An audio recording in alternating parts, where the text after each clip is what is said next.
Ako si Hans Torres, 25 years old, from Bacoor, Cavite. Ako ay isang MMA artist. Pwede ko gumawa ng mga video, mag-edit ng graphics, gumawa ng mga logo para sa mga businesses. Yun po ang trabaho ko. Yung pagka-stubbornness nila, nag-lead talaga sa pagbababoy ng lugar. Kasi yung mga lugar na yun, hindi dapat lagyan ng ganun. Kailangan mapanatiling malinis sana yun, pero ginagawan pa rin nila ng craft nila. Yung mga karamihang nakikita ko kasi yung mga gawa nila sa mga building na malilinis. Kaya nakikita ko na ganun yung behavior nila. Tsaka nakikita ko rin na mali yung mga lugar na pinaglalagay nila ng craft nila. Merong talagang lugar na magbibigay talaga na ma-express nila yung mga ganung bagay sa mga tamang lugar.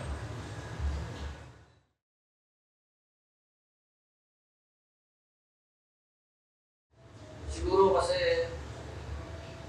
yun yung madalas nilang pinapakita. Yun yung gusto nilang mapakita bilang graffiti artist. Yun yung gusto nilang ipalabas. Kung paano sila mag-express bilang artist sila.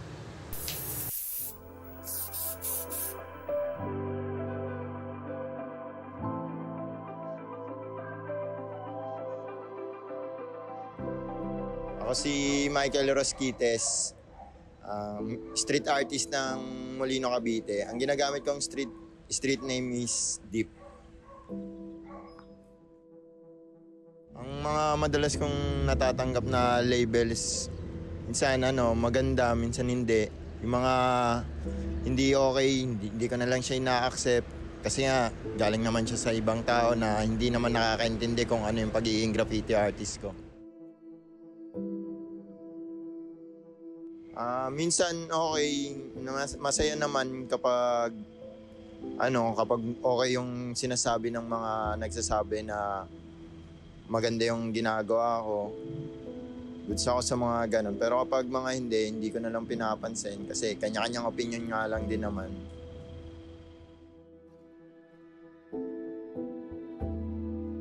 Oo, nakaka-apekto siya kasi kapag good yung binibigay nilang labels, mas gumaganda yung output ng work ko, yung value niya, mas gumaganda. Pero kapag mga bad na labels naman yung natatanggap ko, ganun din, medyo nagiging bad din yung nagiging value ng gawa ko. Kasi sa kanila nanggagaling yung bad value na yun.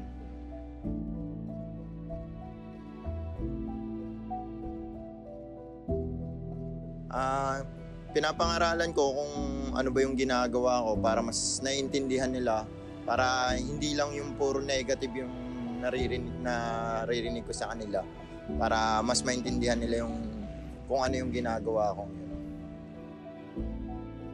Ayun yung naging reaction ko para mamulat lang din sila kung ano yung ginagawa ko doon. Kasi kung ibabaliwala rin ko lang din yun, ganun at ganun lang din yung mga magiging reaction nila.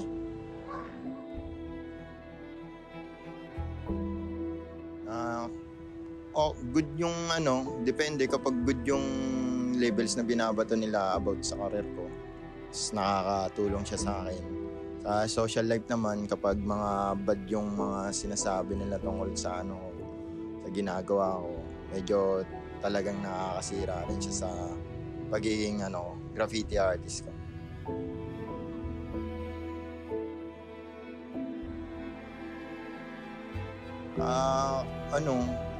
Na-down siya kapag hindi maganda yung mga naririnig ko tungkol sa mga ginagawa ko.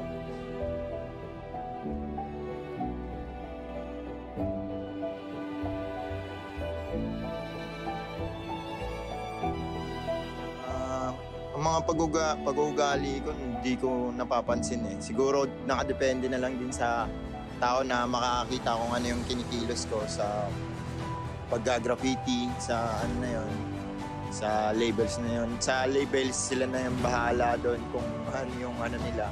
Gusto nilang maging opinion ko sa kanila. The rules eh.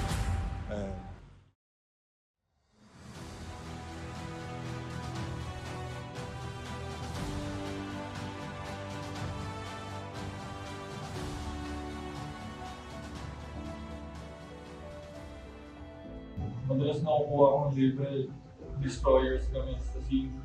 Kasi yan usually mga spot na ginagawa namin ng art. Hindi katulad sa multimedia arts na corporate.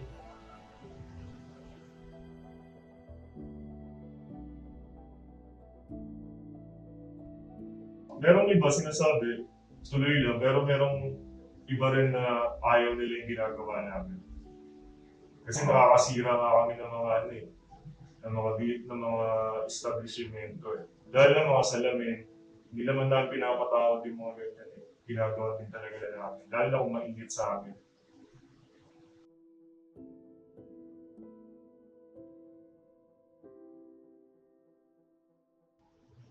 Mas lalo kong ginagalingan. Mas lalo akong mapansin.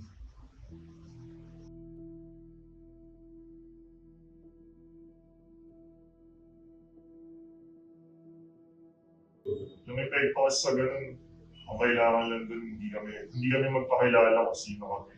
Kasi pag nagpapakilala kami at nalalaman na kami yung nasusulat, mas nahihirapan kami kumilos sa mga, yun nga, yung work namin, yung lagi namin ginagawa.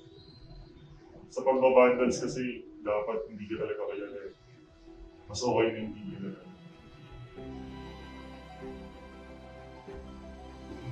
Para mas mapalawak ng community. Hindi para masira lalo.